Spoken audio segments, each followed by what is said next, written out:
शैलेंद्र गरुड़ ने लिखा है, क्या यीशु बुद्ध की टीचिंग सीखने भारत आए थे, ये सत्य है? अब ये वही बात शैलेंद्र जी है ना, ये नैरेटिव ऐसा कई जगह कहा जाता है, ऐसा कुछ पुस्तकों में मैंने भी पढ़ा है। ये सत्य है या नहीं है पूर्णतया, इस पर कोई टिप्पणी करना या इसको कहना ये पूरी तरह संभव नहीं है। कुछ तथ्यों को आप सामने रखें, उन तथ्यों में अगर प्रामाणिकता जान पड़ती है उस नैरेटिव में, तो हम ये मान सकते हैं कि ऐसा संभव है। जो पुस्तकें मैंने देखी हैं उनको अगर हम अपनी दृष्टि में रखें तो वो कई सारे ऐसे तथ्यों की तरफ इशारा जरूर करती हैं कि काफ़ी संभव लगता है कि ये बात सच रही हो, काफ़ी संभव लग रहा है। लेकिन हमको ऐसे नहीं बोलना चाहिए जैसे कि बस हम किसी सैटेलाइट की तरह से अंतर्दृष्टि से देखकर बताएं कि हाँ आए थे जीसस। ये वाला हम फार्मूला लगाते रहिए, एक अलग डेंजरस नैरेटिव है।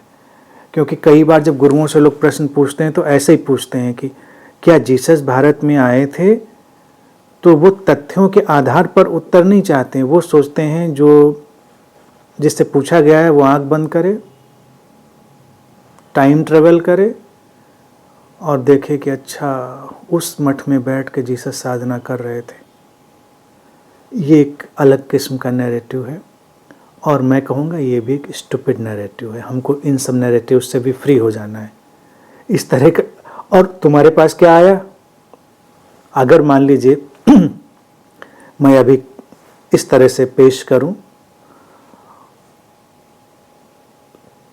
तो तुम्हारे पास तथ्य नहीं आया, तुम्हारे पास मेरी कहानी आई, मेरी कहानी, मेरी स्टोरी। तथ्य कहाँ से लाएंगे?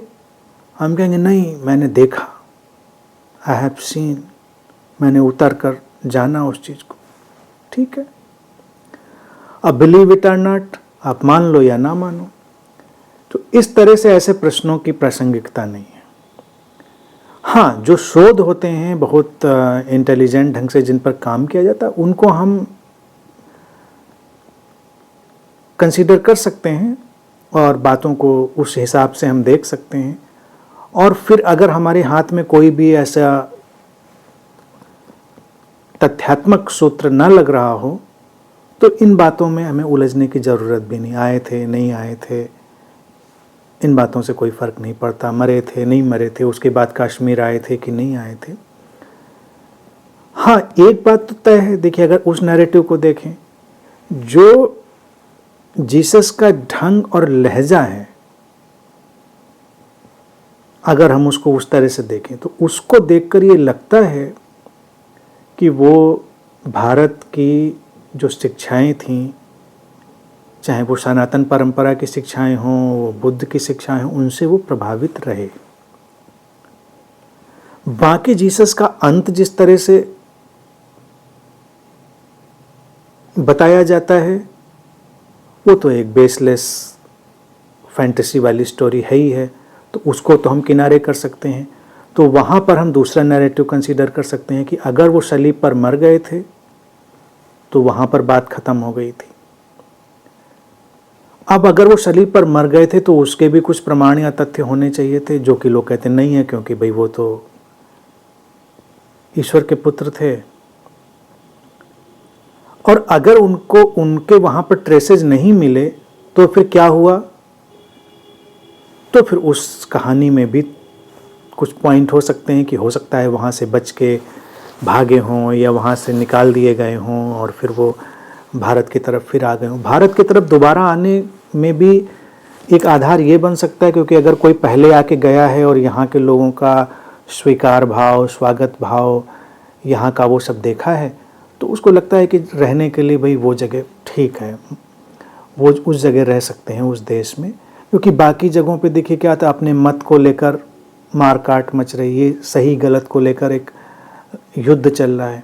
भारत हमेशा से एक ऐसा देश रहा जहाँ पर हम विचारधाराओं, मतों, पंथों, इनकी विविधताओं से हम युद्ध नहीं करते। हम सारी विविधताओं को स्वीकार करके जियो और जीने दो के सिद्धांत पर चलते हैं। तो वापस जीसस लौट कर आ गए हों, इस दर्शन को उन्होंने यहाँ देखा हो, तो इसमें भी कोई आश्चर्य नहीं। लेकिन कुछ भी हुआ हो, इसके बहुत सीधे सीधे तथ्य नहीं मिलते हैं। इसलिए जिस कहानी में भी यकीन करना चाहते हैं वो कर लें। जो कहानी हमको खुशी देती हो उस कहानी में यकीन कर लें।